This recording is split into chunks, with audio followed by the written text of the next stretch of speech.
Bendigo y alabo y exalto el nombre de Dios porque nos ha concedido la bendición de su presencia a través de este servicio. Hemos visto que el Espíritu Santo, y lo hemos sentido también, de una manera particular ha tratado con nuestras vidas, enseñándonos la posición que tiene la iglesia ante los ojos de Dios y el papel, la función que nosotros debemos realizar como iglesia de Dios. En este día, en este mediodía, les traigo un tema también relacionado con la iglesia, titulado Las 5 características de una iglesia de éxito. Las 5 características de una iglesia de éxito. Ese es el título del sermón en el día de hoy. Queremos ser una iglesia de éxito, una iglesia próspera, una iglesia que represente a Dios en la tierra, que cumpla con el propósito para el cual ha sido creada y seleccionada. Vayamos nuevamente al texto base, Mateo 16, versículo 18. Y yo también te digo que tú eres Pedro, y sobre esta roca edificaré mi iglesia, y las puertas del Hades no prevalecerán contra ella. Uno de los textos más confundidos bíblicamente en el mundo cristiano es precisamente este. Algunos o muchos han llegado a creer que Pedro es la piedra o el fundamento de la iglesia. Y no es Pedro, es Jesucristo. Y nadie puede poner otro fundamento que el que ya está puesto, el cual es Jesucristo. Cristo es fundamento. Aunque el nombre de Pedro significa piedra, aquí el Señor no se está refiriendo a Pedro como el fundamento, sino a Él mismo como el fundamento de la iglesia. La iglesia es edificada sobre el fundamento que es Jesucristo. En todo el Nuevo Testamento no encontramos una promesa también más segura y firme, porque esta escritura dice claramente que nada prevalecerá contra la iglesia del Señor, ni aun las puertas del infierno. Así que a la iglesia a la cual Cristo se refiere, con las características que estuvimos dando a conocer durante la programación, a esa iglesia nadie la podrá derribar. A través de la historia de la misma iglesia se ha comprobado que la promesa de Dios se ha puesto en vigencia sobre la iglesia. Muchos se han levantado contra la iglesia o la iglesia del Señor. Muchos enemigos, emperadores, gente de gran influencia dentro del mundo se han levantado contra la iglesia para destruirla, como Nerón, el emperador Nerón. Pero Nerón no pudo reducir la iglesia, porque mientras más mataba a los cristianos, más los cristianos se reproducían, más y más y más. Y la causa por la cual el imperio romano cayó fue la persecución contra los cristianos. La iglesia no desapareció, la iglesia permaneció invicta. Por mucho que mataran, por mucho que persiguieran a los cristianos, estos imperios, estos hombres poderosos no pudieron destruir la iglesia. Así que la preocupación aquí no consiste o no estriba en si la iglesia permanecerá o no. La iglesia va a permanecer hasta que Cristo venga. Lo que debe preocuparnos y en lo que debemos estar ocupados es en ser la iglesia, la verdadera iglesia de Dios. Y cuando hablamos de iglesia no estamos hablando de denominaciones, estamos hablando de creyentes, estamos hablando de ti. Lo importante de todo es que seamos la iglesia de Dios, la iglesia que Dios reconozca, la iglesia que es su cuerpo, la iglesia que es su ejército, la iglesia que es su esposa, la iglesia que es su templo, la iglesia que es su casa. Lo importante es que tú y yo seamos casa de Dios, seamos templo de Dios y seamos la esposa de Dios. Entonces, sobre eso debemos hacer énfasis como iglesia. Hoy quiero presentarles a ustedes las 5 características de tal iglesia, que es una iglesia de éxito. La primera es la iglesia verdadera.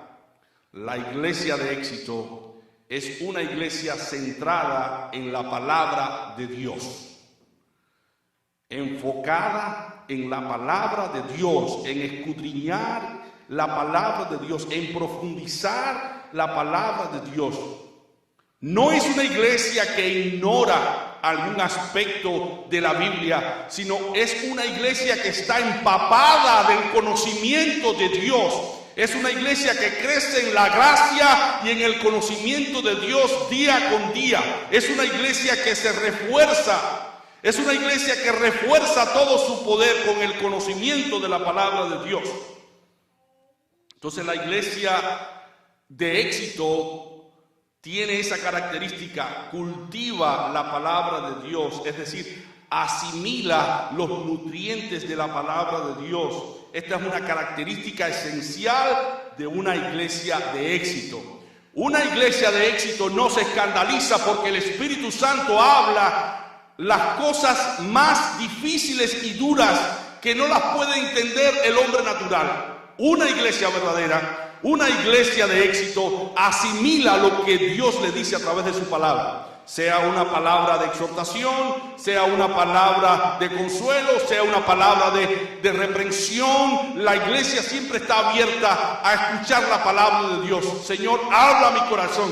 Señor, trata con mi alma. Lo que tú tengas que darme, dámelo, porque yo quiero nutrirme, yo quiero alimentarme de tu palabra. La iglesia de Dios no está ávida en escuchar lo que quiere escuchar, sino lo que Dios quiere decir a la iglesia.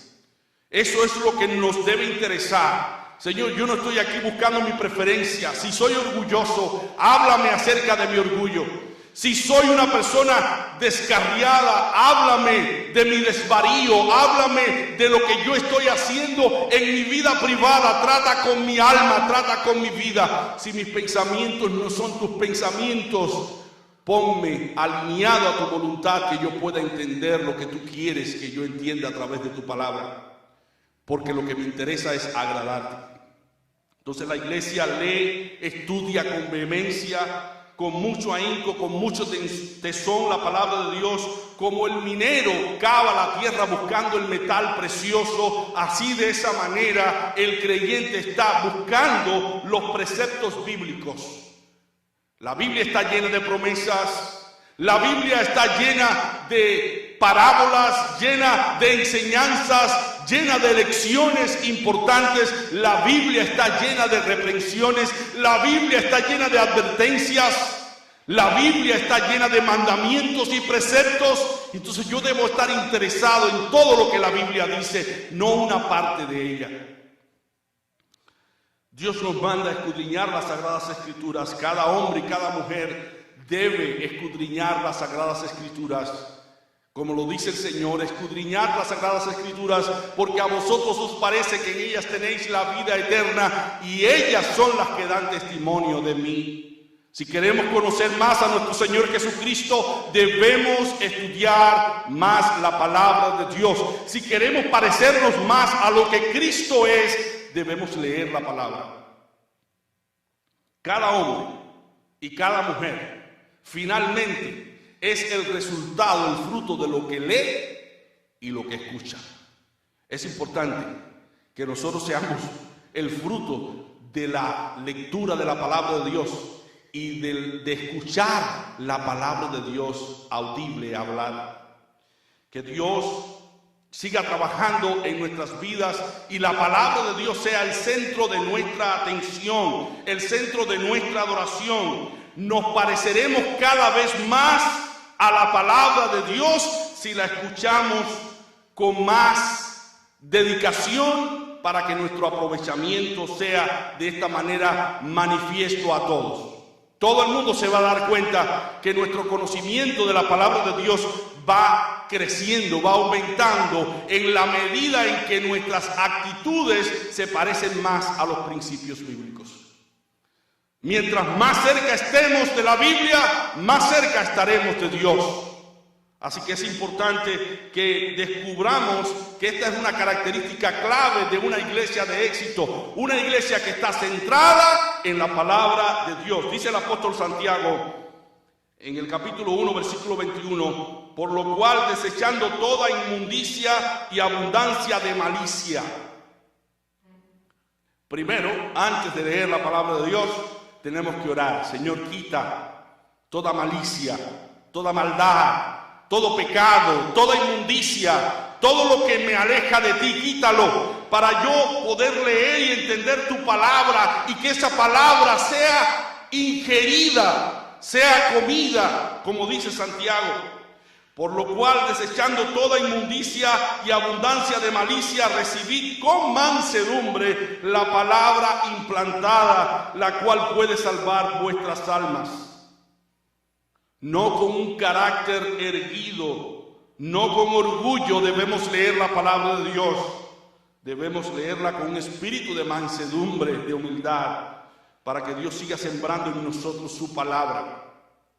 Esto es lo que Pablo le dice a los colosenses en el capítulo 3, versículo 16. La palabra de Cristo more en abundancia en vosotros, enseñándoos y exhortándoos unos a otros en toda sabiduría. La función nuestra como iglesia es exhortarnos los unos a los otros cuando nos reunimos como iglesia en el templo. No dejando nuestra congregación como tenemos por costumbre, sino exhortándoos los unos a los otros en amor mientras llega aquel día. Esa es la función de la iglesia. La iglesia está supuesta a estar escuchando la palabra de Dios con esmero, con dedicación. Y debe estar abundantemente en nosotros, en nuestras palabras, en nuestros pensamientos. Pero también en nuestros cánticos, dice Pablo, cantando con gracia en vuestros corazones al Señor con salmos e himnos y cánticos espirituales. La iglesia no está supuesta a cantar canciones mundanales. La iglesia no está supuesta a aprenderse música que no honre a Dios. La iglesia está supuesta a alabar y glorificar y magnificar la palabra de Dios a través de los cantos, los himnos espirituales.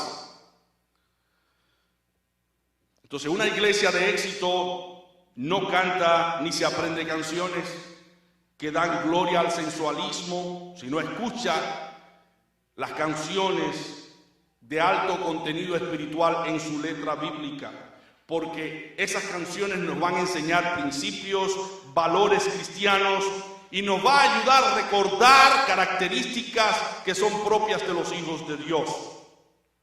Así que una iglesia de éxito es una iglesia centrada en la palabra de Dios, enfocada en la palabra de Dios. En segundo lugar, una iglesia de éxito es una iglesia centrada en la oración. Es una iglesia centrada en la oración personal, clamando a Dios. ¿Cuántas veces oraba Daniel? 3 veces al día. Él se había propuesto orar, y no cualquier tipo de oración, era una oración en el Espíritu, era una oración con toda reverencia. Él abría las ventanas de su casa, de su cuarto, para orar al Señor. Y lo hacía religiosamente 3 veces al día, buscando la dirección de Dios. Esto nos enseña la importancia de la oración personal. Pero también se estimula bíblicamente la oración colectiva. La iglesia de éxito se reúne con otros hermanos de la iglesia para orar. Porque dice la palabra, si 2 se concertaren en la tierra con una misma petición y oraren a Dios el Padre, Dios respondería, dice Cristo, a esta oración que se hace en ese colectivo, en ese acuerdo unos con otros. No de balde Pedro y Juan tenían la costumbre de orar a Dios. En Hechos 3:1, Pedro y Juan tomaban la iniciativa de orar juntos. Y la pregunta es, ¿tenemos un plan de oración para orar juntos como colectivo? ¿Estamos participando de las oraciones colectivas? La iglesia tiene cadenas de oración en las cuales podemos participar, pero también podemos orar con nuestros seres queridos en el hogar, con nuestros hijos, con nuestro cónyuge, con algún amigo, algún hermano, darnos cita a cierta hora, vamos a orar. Y fíjense si Dios estaba confirmando la actitud de Pedro y Juan de subir al templo a orar a la hora nona, que allí fue que se operó el milagro de aquel que estaba pidiendo limosna en la puerta del templo La Hermosa, aquel paralítico, pidiendo dinero. Pero estos hombres estaban tan llenos del poder de Dios que fueron capaces de decirle al paralítico: no tengo oro ni plata, mas lo que tengo te doy, en el nombre de Jesús, levántate y anda. Aquel paralítico se levantó y anduvo, y andaba saltando, glorificando el nombre del Señor. Si queremos crecer en poder de Dios, debemos incentivar la oración personal y la oración colectiva. Pero también está la oración intercesora, la oración que se hace a favor de otros. Ora a favor de tus hermanos en la iglesia. Ora a favor de los problemas familiares que tengas. Ora a favor de aquel que te pide oración, aquel que te dice: ora por mi casa, ora por mi hijo, ora por mi hija. Porque la oración intercesora es un medio que Dios usa para obrar en la vida de aquellos que necesitan de Dios. Dice Colosenses 4:12, hablando de Epafras, uno de los que intercedía por la iglesia: os saluda Epafras, el cual es uno de vosotros, siervo de Cristo, siempre rogando encarecidamente por vosotros en sus oraciones. ¿Para qué? Para que estéis firmes, perfectos y completos en todo lo que Dios quiere. Epafras oraba incesantemente por la iglesia, para que la iglesia estuviese firme, para que la iglesia se mantuviese perfecta y completa en todo lo que Dios quiere, en todo lo que Dios demanda.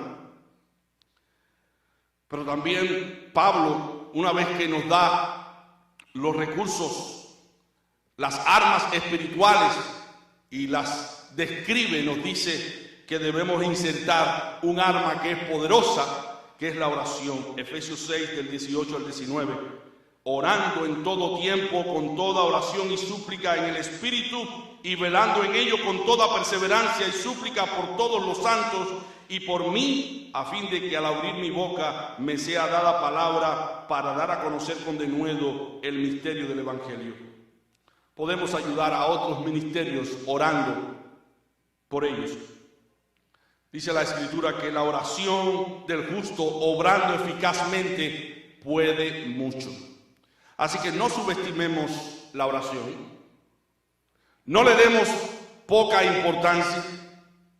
Tal parece que Jeremías, estando en medio de un gran conflicto, preso, cuando él estaba paseándose sobre en la sala, en el cuarto donde estaba, turbado en sus pensamientos, estaba allí en la cárcel, cuando escuchó la voz de Dios que le dijo: clama a mí y yo te responderé, y te enseñaré cosas grandes y ocultas que tú no conoces. Clama a mí. Yo soy el que puedo resolver los problemas.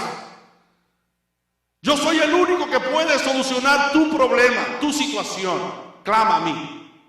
Y es un mensaje que también el Señor nos da a nosotros. En lugar de estar embotados, en lugar de estar frustrados con los problemas y las situaciones de nuestra vida, doblemos nuestras rodillas al Señor y clamemos a Él. Porque dice la promesa de Dios: pedid y se os dará, buscad y hallaréis, llamad y se os abrirá. Porque todo aquel que pide recibe, el que busca halla, y el que llama se le abrirá. Ten presente la promesa del Señor, cuando Dios mismo dice: ¿qué padre hay de vosotros si su hijo le pidiere pan, éste le daría una piedra? Y si le pidiera un pescado, éste le daría una serpiente. Si vosotros siendo malos sabéis dar buenas dádivas a vuestros hijos, ¿cuánto más vuestro Padre Celestial dará buenas cosas a los que se lo pidan? Mira hacia el cielo, pero también mira hacia tu corazón, quitando tu incredulidad y poniendo toda tu confianza en aquel que ha dicho que todo lo puede. Él dice, toda potestad me es dada en el cielo y en la tierra, confía en Él. Las circunstancias te pueden turbar, pero si miras a Jesucristo serás salvo, serás bendecido, serás socorrido, no serás desamparado. Así que es muy importante que nosotros reconozcamos que una iglesia de éxito es una iglesia centrada en la lectura de la palabra de Dios, en la palabra de Dios, pero también es una iglesia centrada en la oración. En tercer lugar, una iglesia centrada, una iglesia de éxito, es una iglesia centrada en evangelizar al perdido. Es una iglesia que se involucra en predicar al perdido. En Marcos 16, versículo 15, dice, y les dijo, id por todo el mundo y predicad el evangelio a toda criatura. El mandato es imperativo, es para ti y para mí. Dice, id. Es una acción, tenemos que ir.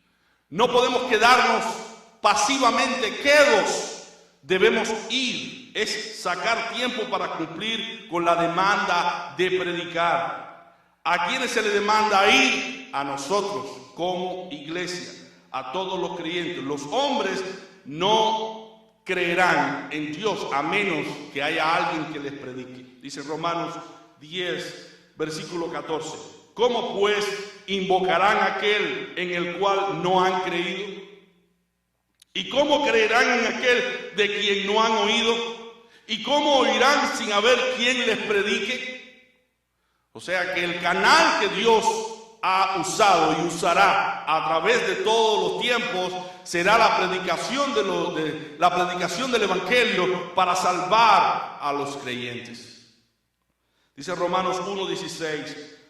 Pablo diciendo del Evangelio, porque no me avergüenzo del Evangelio, porque es poder de Dios para salvación a todo aquel que cree, al judío primeramente y también al griego. La palabra de Dios es poder. No subestimemos la palabra de Dios.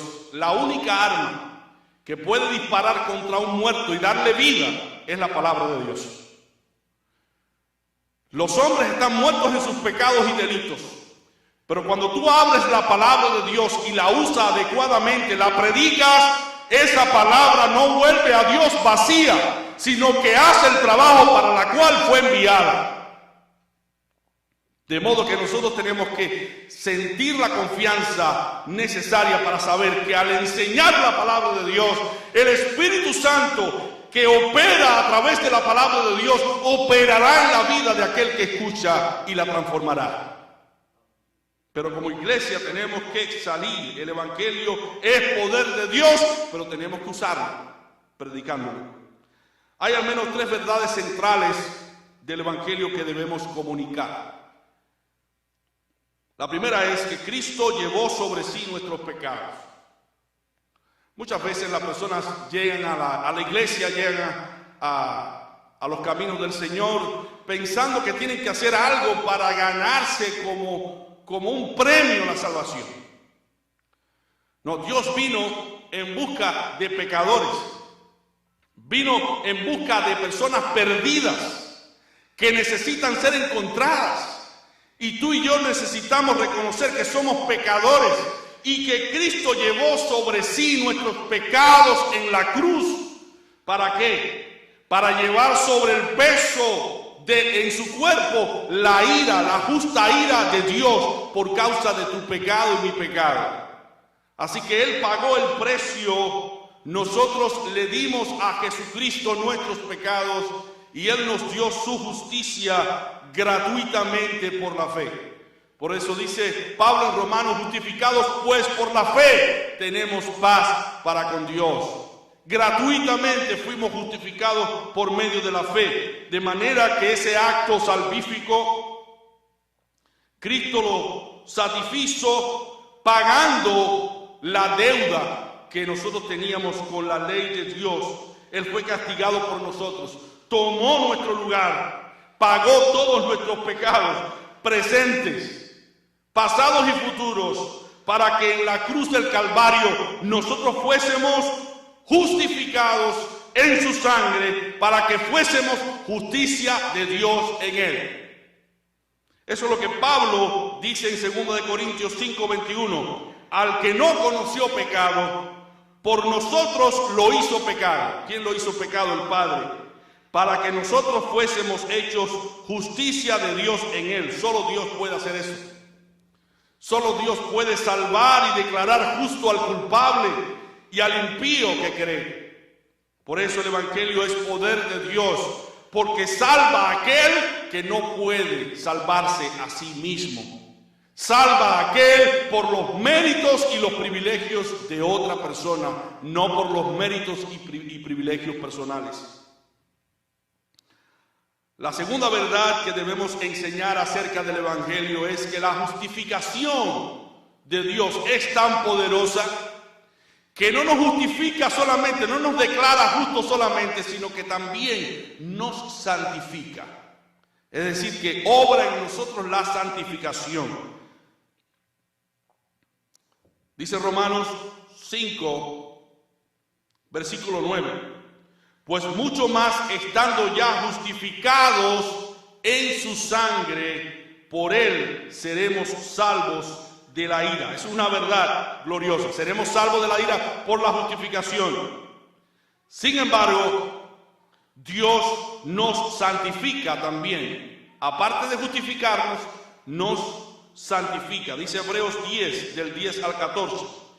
En esa voluntad somos santificados mediante la ofrenda del cuerpo de Jesucristo hecha una vez para siempre.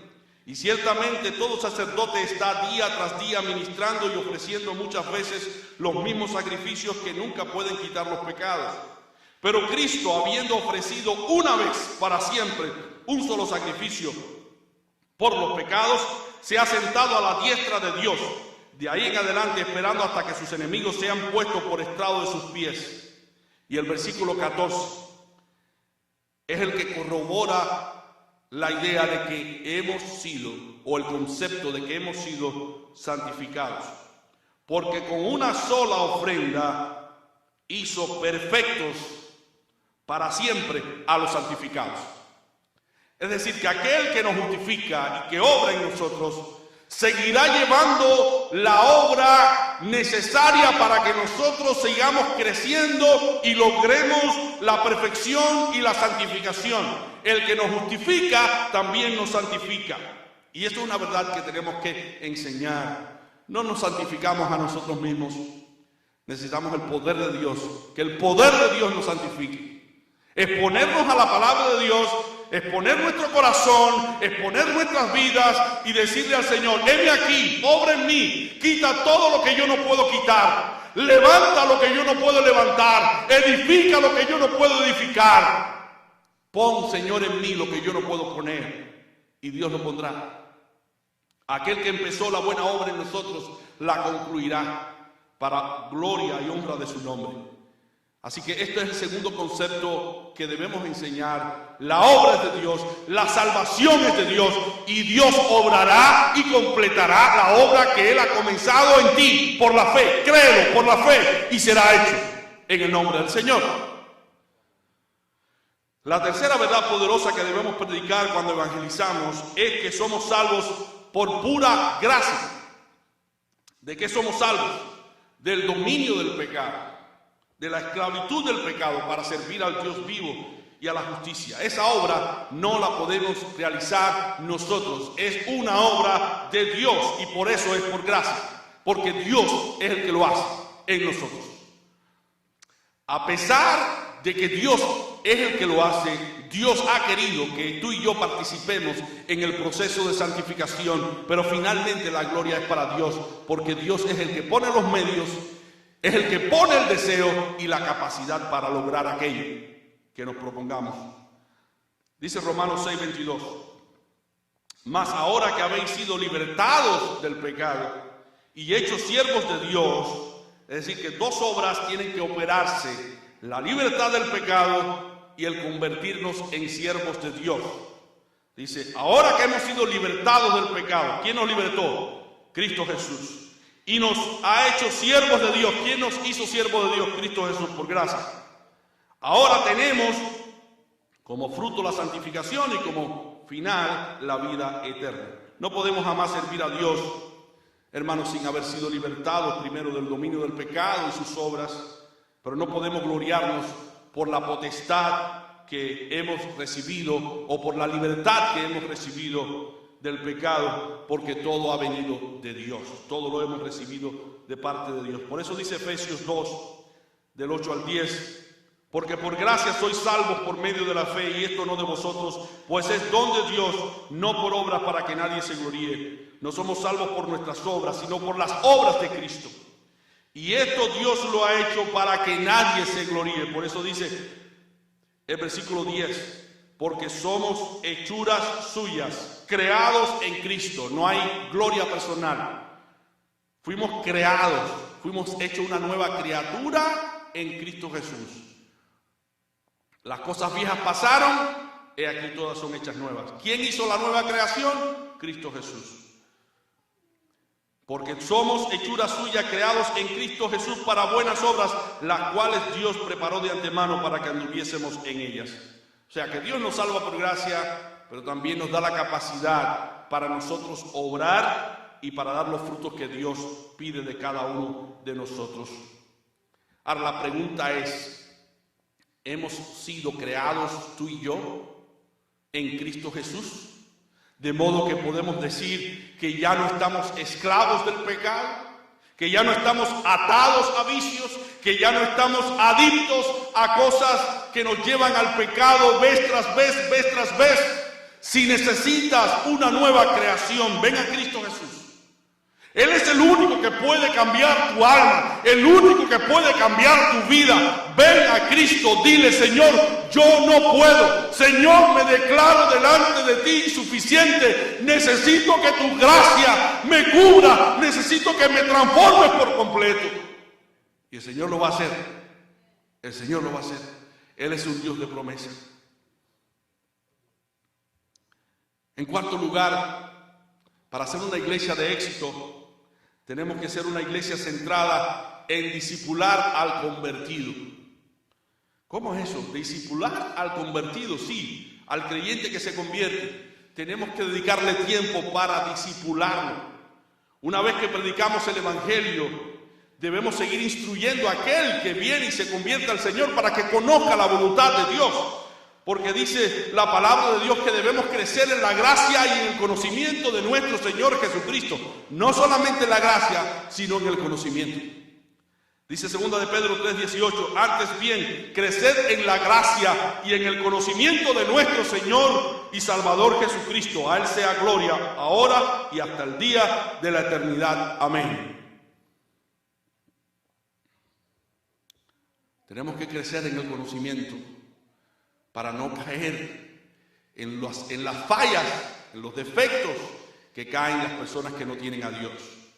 Entre nosotros ya no debe existir la mentira, el engaño, la hipocresía, la maldad, la suspicacia, los chismes, las enemistades, los pleitos.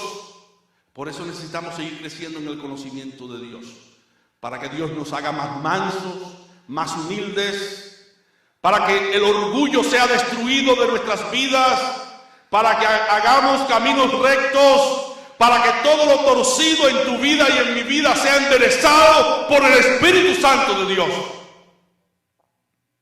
Debemos seguir creciendo en el conocimiento de Dios. Porque a veces cuando caemos en fallas estamos demostrando a viva voz que nuestro crecimiento en el conocimiento no ha sido adecuado, porque seguimos arrastrando los defectos y las fallas del pasado. La palabra de Dios es poder, y si el conocimiento de Dios está en nosotros, vamos a empezar a dar frutos de justicia. Los frutos van a ser visibles. Pero mientras más alejados estemos del conocimiento de Dios, más se verán los defectos en nuestras vidas. porque menos nos vamos a parecer a Cristo. Pero mientras más incrementamos nuestro conocimiento de Dios consciente, vamos a ir dejando atrás el viejo hombre con todos sus vicios y todas sus costumbres. El mandato imperativo no es hacer creyentes, sino discípulos. ¿Y qué tiempo es el discipulado? Toda la vida. Toda la vida. El discipulado abarca toda la vida cristiana. Siempre estamos aprendiendo, porque somos dados a olvidar cosas que son importantes.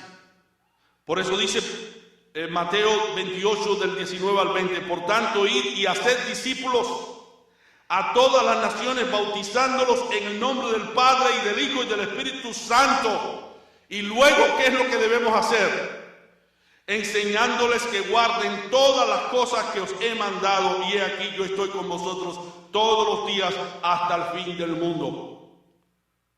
Y lo que Él ha mandado es lo siguiente: al que te pidiere, dale. Al que te quisiere quitar la capa, déjasela. Al que quiere llevarte por una milla, ve con el 2. Al que te hiriere en tu mejilla, ponle la otra para que también reciba la bofetada. Haced bien a los que os ultrajan y os persiguen, para que seamos como nuestro Padre, que hace que su sol salga sobre buenos y malos. ¿Y acaso no se nos olvida eso? ¿Acaso no se nos olvida cuando alguien nos ofende que respondemos para atrás y empezamos a entrar en pleitos y en disensiones? No se nos olvida este mandamiento de Cristo, porque no somos dados a sufrir la ofensa, sino somos dados a ofender también. Entonces Cristo quiere que nosotros sigamos aprendiendo como discípulos cuáles son las formas éticas que nosotros debemos tener como cristianos. El discipulado consiste en amar a Cristo y seguir a Cristo en todas sus enseñanzas, a costa de nuestra propia comodidad. La meta de un discípulo es ser como Cristo, es obedecer a nuestro gran Maestro, es hacer la voluntad de nuestro Maestro. Y por último, hermanos, una iglesia de éxito es una iglesia centrada en renovarse en el Espíritu.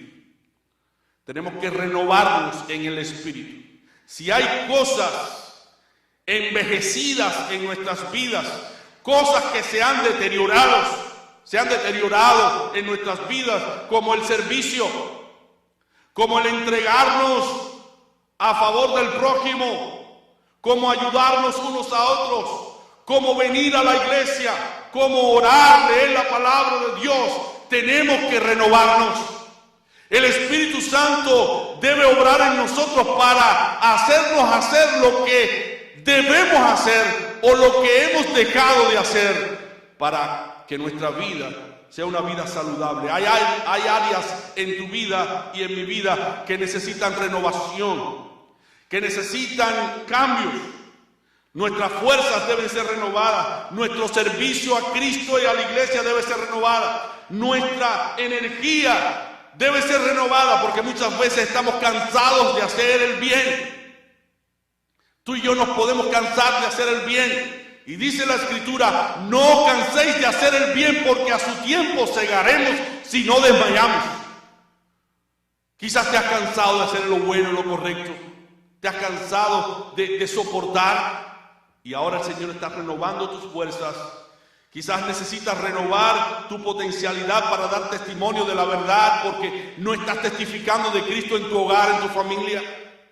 Tu familia no distingue que realmente tú eres un cristiano porque sigue las mismas normas del mundo. Entonces tienes que estar renovándote en el Espíritu. Quizás la renovación que se necesita es la habilidad para huir del pecado. Estás viendo cosas que ensucian tu corazón, estás escuchando cosas que destruyen tus valores. Y es bueno que tú te renueves y sepas que esa forma, ese estilo de vida te puede llevar al mismo infierno, y debes arrepentirte porque te has ido alejando de la fuente inagotable de verdad, te has ido alejando de Dios, y es bueno que te acerques más al Señor y dejes las cosas del mundo. No améis al mundo ni las cosas que están en el mundo, porque todo aquel que ama al mundo y las cosas del mundo no puede agradar a Dios. Porque los deseos de los ojos, la vanagloria de la vida y los deseos de la carne no provienen del Padre, no provienen de Dios, sino del mundo. Y el mundo pasa sus deseos, pero el que hace la voluntad de Dios permanecerá para siempre. No te olvides que eres templo del Espíritu Santo y que debes mantener tu corazón limpio de todo resentimiento, de todo rencor, de toda ira, de todo lo que ensucia tu alma, de toda amargura. Eso lo dice la palabra de Dios. Mirad bien, no sea que alguno deje de alcanzar la gracia de Dios, que brotando alguna raíz de amargura os estorbe y por ella muchos también sean contaminados. Un corazón amargado, un corazón frustrado puede frustrar y amargar otro corazón. No llevemos nuestro mal a otro corazón, no llevemos nuestra maldad a otro corazón, no llevemos nuestro desánimo a otra persona, porque nosotros somos llamados a ser la luz de este mundo. Y nuestro vocabulario debe ser renovado, debe ser cambiado por el Espíritu Santo para hablar lo que conviene. Nuestros ojos tienen que ser renovados para mirar lo que nos conviene mirar y para dejar de escuchar nuestros oídos aquellas cosas que no debemos escuchar como hijos de Dios. Quizás también necesites renovar tus dones y talentos. Te has cansado en el camino, que no quieres donar un poco de tiempo a la iglesia, a tus hermanos en la fe. Te has desanimado quizás al ver tanta maldad, el amor se ha resfriado y quizás tus manos están decaídas, tus rodillas ya no se doblan ante Dios como antes, tu amor ha decrecido, pero en el nombre del Señor hay esperanza, porque el Espíritu Santo quiere renovar tu vida, quiere cambiar tu vida, quiere transformarte por completo. Deja que el Espíritu Santo obre en ti. Que el Señor te está pidiendo que renueves hoy para que te parezca más a Cristo Jesús. Quizás tu vida devocional, tu vida de oración personal, quizás tu lectura de la palabra de Dios, quizás estar más accesible a las necesidades del prójimo, que tienes que renovar hoy. No te excuses con la vida de otra persona. Mírate a la luz de Jesucristo. ¿Qué Jesucristo te está pidiendo que tú hagas ahora mismo? No mires para aquel que si hace y si no hace. Mira a Cristo. Cristo te está mirando a ti. La salvación es personal. Concéntrate en Cristo Jesús, porque tú eres el que dará cuenta a Cristo de lo que tú haces. Concéntrate en Él. Dice Deuteronomio 23:21, cuando haces voto a Jehová tu Dios, no tardes en pagarlo, porque ciertamente lo demandará Jehová Dios de ti y será pecado en ti. ¿Has prometido algo que no estás cumpliendo? Quizás le prometiste al Señor venir con más frecuencia a la iglesia. Quizás le prometiste al Señor leer más su palabra. Quizás le prometiste al Señor cambiar actitudes que te están llevando al mismo infierno, pero no estás cumpliendo. Haz tu parte, mi hermano. Dios va a hacer la suya. Recuerda que para ser una iglesia de éxito, debemos ser una iglesia centrada en la palabra, centrada en la oración, centrada en evangelizar al perdido, centrada en discipular, y una iglesia centrada en renovarse en el Espíritu Santo. Hoy Dios te está llamando a ti. No presentes excusas, argumentos, objeciones. Preséntate tal y como eres y dile: Señor, yo me presento delante de ti para que tú transformes mi corazón. No quiero seguir viviendo en la farsa de creer que soy y no soy. No quiero seguir andando simulando de que yo estoy, pero en realidad no estoy. O estar aparentando una amistad que realmente no existe, no es real. Desenmascárame, Señor, pero transforma mi corazón a la luz de tu palabra y que tu nombre sea altamente glorificado en mi vida, que viva solamente para ti, para agradarte a ti. Eso es lo que Dios está pidiendo de ti en el día de hoy. Que Dios te bendiga y te dé sabiduría para comprender cuál es la voluntad de Dios y acatarte a ella, esperando solamente en el Señor, para que seas santo y para que estés en aquel día en la reunión de los salvados.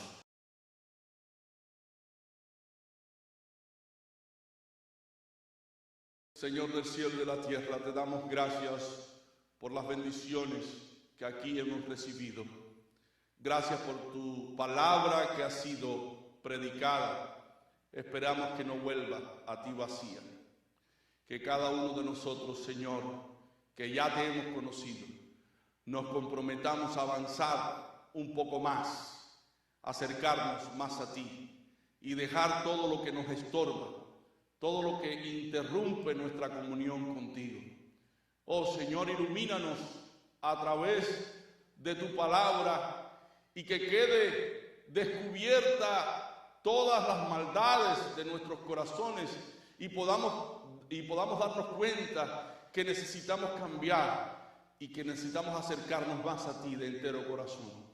Oh Señor, esperamos que esta limpieza espiritual tú la sigas haciendo en nuestras vidas y que conformes nuestro corazón a tu santa voluntad, y en aquel día, cuando tú reúnas a los salvados, estemos nosotros también entre ellos para magnificar y glorificar tu santo nombre, por no haber corrido en vano la carrera cristiana, sino haberla aprovechado para poder participar de la gran fiesta en aquel día.